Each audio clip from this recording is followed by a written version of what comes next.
Yo, what's good, Ninja? OJ over here from PlayerEssence, and welcome to another video. Today, we've got some great information for you guys, so let's go ahead and jump right in. And we are starting off with the NPD June 2018 numbers, and the results are in, and guess what, guys? The NES Classic Edition was the top-selling piece of hardware for the month. Now, number 2 was the PlayStation 4, and number 3 was the Nintendo Switch, with the Xbox One and all the third-party support that it has at number 4 somehow. But it has all the third-party support. But anyway, Nintendo Switch sales were up 50% year over year, which was kind of surprising. ARMS came out last year in June. This year, we actually had a number of different titles from Wolfenstein, Ys 8, Lacrimosa of Dana, Mario Tennis Aces, which actually was the #1 best-selling game in terms of software for the NPD June 2018. And then we also have Crash Bandicoot, the Insane Trilogy, that got bumped up to June. So good stuff all around there, really helped out with sales. On top of that, you have the games that are already released last year, which continue charting in the top NPD, which is games like Mario Kart 8 Deluxe, Legend of Zelda Breath of the Wild, and of course Super Mario Odyssey on the Nintendo Switch. Now, another thing to note here, guys, is that with the sales, we actually have a little bit more of a breakdown. So last year in June 2017, Nintendo Switch hardware sales for the US, and you have to remember, guys, NPD is US only. This isn't worldwide or including Japan or including Europe. This is just the United States only when it comes to sales, the NPD tracking. So last year, June 2017, it sold 216,000 units, the Nintendo Switch that is, and then in June 2018, apparently it sold 324,000 units for this year. So not bad at all in terms of the US hardware sales for the Nintendo Switch, and Nintendo 3DS sales are also up as well. And I think that games like Fortnite and other stuff like that did a good job in driving sales up as well. Obviously, June was a pretty big month because Nintendo dropped a lot of different games, or at least a lot of bigger third-party games came out as well. We talked about Wolfenstein 2, we talked about Ys 8, we talked about all that, but then also stuff like Fortnite, Paladins, and Hollow Knight all dropped in June as well, right there for E3. So it was a big month for Nintendo in June. And I honestly feel people really did rush out there to go buy the Nintendo Switch to play Fortnite anywhere that they want with their friends. Like, seriously, I think people are like, okay, well, mobile's cool. Obviously, people are playing on mobile, but to have it on Switch, that's a completely different type of thing. So good stuff all around for Nintendo on that one. I think that the NES Classic, that being the top system being sold, is just kind of crazy. From what I understand, it's from a large margin too. Like, people were rushing out there to buy the NES Classic.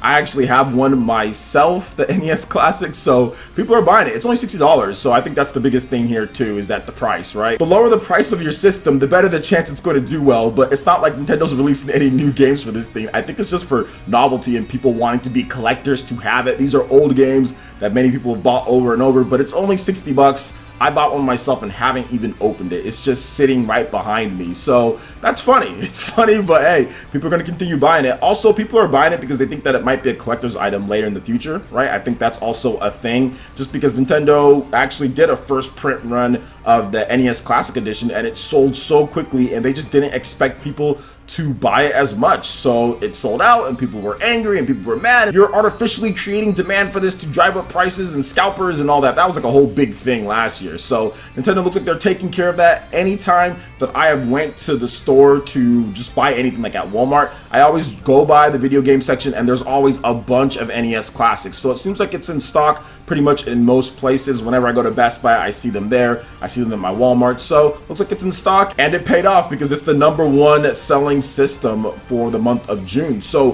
what do you guys think about the NPD sales when it comes to Nintendo Switch and all of that? Some people were trying to sit here and say Nintendo didn't have a good first quarter or whatever the case is. Well, the numbers are saying otherwise. I think that things are even going to pick up more as well with more games that come to Nintendo Switch, and also with the getting closer to games like Pokemon and Smash Brothers, more people are going to pick up the system as well. So what do you guys think about the different sales numbers here and kind of what's going down with the NPD? Let me know your thoughts in the comment section below. All right, and moving to the next topic here. This is a little bit of a weird story. So Sypro Reignited Trilogy requires a content download to play Spyro 2 and 3. So this is not the Switch we're talking about here, guys. This is the PS4 and the Xbox One. I had to do like a double take. I'm like, wait a minute, hold up. You actually have to download like more to play more of the game, like to play the actual other games on there. Reminds me of what Capcom did with Mega Man Legacy Collection on the Nintendo Switch. So yeah, this is actually happening. So Sypro Reignited Trilogy will require a content download to play Spyro 2 Ripto's Rage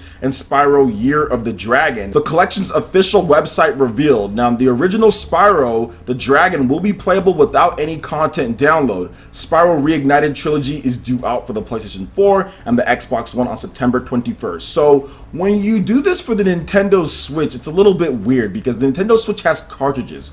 Now, the cartridges don't require you to actually put the memory like on your system or anything like that. So Nintendo gets a lot of these things to where you have to download part of the game or the multiplayer or something like that onto like an extra download. But with this, with the PS4 and the Xbox One, what it's basically saying here is that you just have to download it digitally. So you get one game that you can play off the disc, even though it doesn't really matter. You have to take up your hard drive anyway. You know, it's just more of somewhat of a semantics thing. People are saying, okay, well, why don't all of the games just come on there and then you just download all of the games to your hard drive, install it more like, I should say install all of the games to your hard drive, then play. Why is it like a separate thing to where you have to go on there and download it extra? I see this as a bit of semantics of it because no matter what, your hard drive space is getting taken up. So it doesn't really matter, but I think it's more of a thing to where it's like, okay, well, why aren't they just already on there? Because now it requires an internet connection. And that's the biggest thing I think where people are kind of talking about here, because even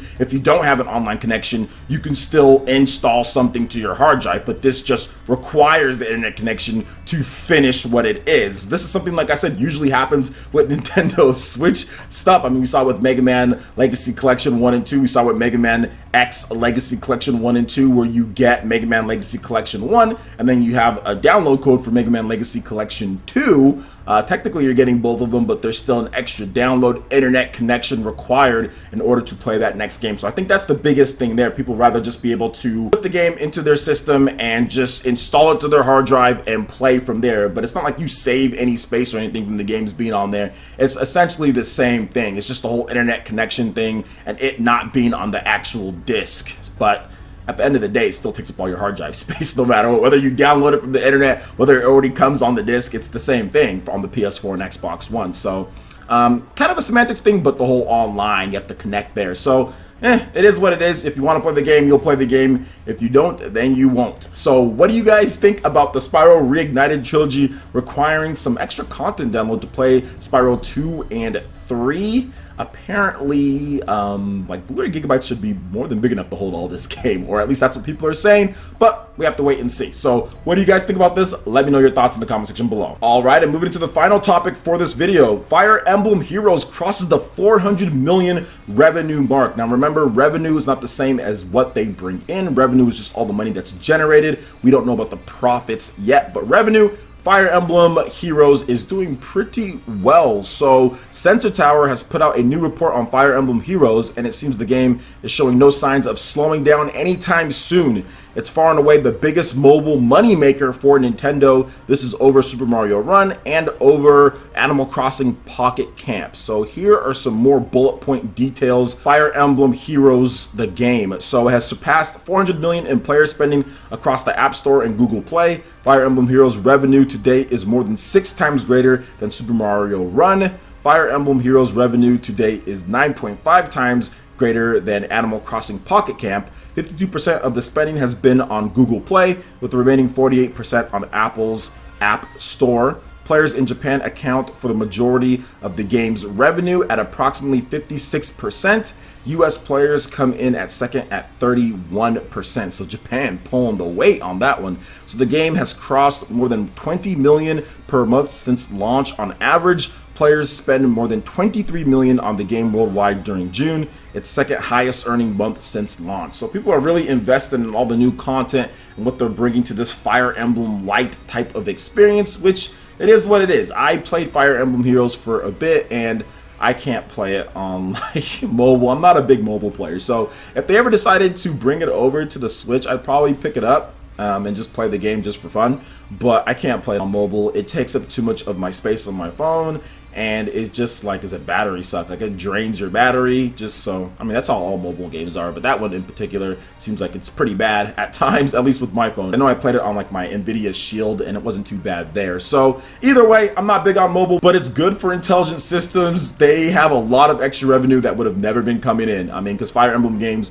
don't do as well as this, like in terms of the microtransactions and all that. So it's good that Intelligent Systems is making all this extra revenue in addition to Nintendo, and I think that's going to be put into making excellent experiences like Fire Emblem Three Houses on the Nintendo Switch. So what do you guys think about all the different topics that we discussed here, from the NPD sales to Sypro Reignited Trilogy and also Fire Emblem Heroes crossing the 400 million in revenue mark? Let me know your thoughts in the comment section below. All right, Ninja, that wraps it up for this video here. Go ahead and check out the links in the description below. We got Facebook and Twitter. Go ahead and give us a like and a follow on our social media. Really helps us spread the content of PlayerEssence across the internet in addition to YouTube. Also, make sure you check out our Patreon, Twitch, and YouTube live gaming pages and consider supporting PlayerEssence. When you do so, it gets you access to all sorts of cool benefits, perks, rewards, and emotes via YouTube sponsorship. So check out the link in the description below and consider supporting PlayerEssence right here on YouTube. Hit that like button if you did like this video. Lets me know you guys want more content like this going forward in the future. And subscribe to PlayerEssence for this RPG, Japanese, and Nintendo gaming news. Thank you so much for watching, and we'll catch you, Ninja, for the next video. Peace.